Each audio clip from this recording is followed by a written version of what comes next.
Welcome to Swami Info. Please subscribe my channel. Thank you for watching my channel. Thank you very much.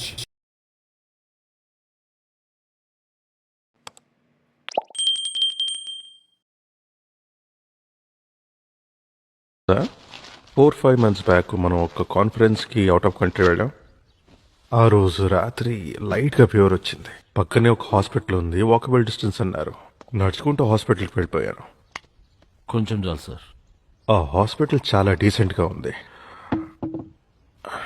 అక్కడ ఒక staff attender నన్ను స్ట్రైట్గా doctor దగ్గర తీసుకువెళ్ళి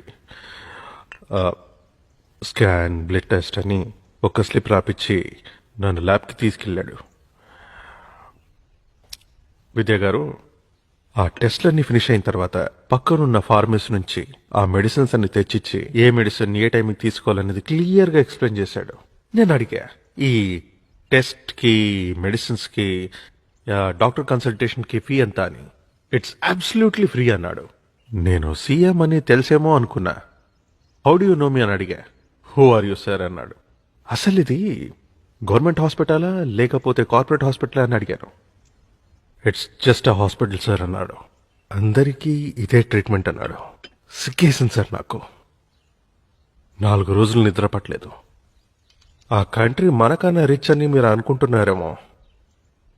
health minister గారు, దాని జీడిపి మన కంట్రీ జీడిపి కన్నా చాలా తక్కువ. అక్కడ ఉన్నది మనకి లేనిది ఏంటంటే నిబద్ధత. ఆ క్షణంలో నేను ఒక రెవల్యూషనరీ డిసిషన్ తీసుకున్నాను. మన స్టేట్లో ఉన్న ప్రజలందరికీ కార్పొరేట్ అని, గవర్నమెంట్ అని తేడా లేకుండా ఒకే రకమైన నాణ్యమైన ఉచిత వైద్యం, ఇది నా సంకల్పం. ఈ కార్పొరేట్ హాస్పిటల్స్ అన్నిటినీ అండర్టేక్ చేద్దాం. ఏమంటారు హోమ్ మినిస్టర్ గారు? సార్, సడన్ గా డిసిషన్ నాకు అర్థమైంది. ఆ గవర్నమెంట్ మీద విపరీతమైన ఆర్థిక భారం పడుతుందంటారు. అంతే కదా, ఓ పని చేద్దాం.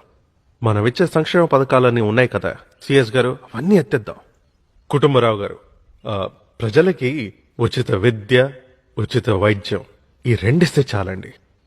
వాళ్ళ బ్రతుకులు బాగుపడతాయి. ఈ సంక్షేమ పథకాలన్నీ ఎత్తేసినందుకు రాబోయే ఎలక్షన్స్లో మనకు ఓటేయరంటారా? ఓడిపోతామా? పోతే పోనివ్వండి, జనం బాగుంటారు కదా, అది చాలు. ఉచిత వైద్యం, ఇట్స్ మై డిసిషన్. ఈ బిల్ని మనం పాస్ చేస్తున్నాం. And it's final.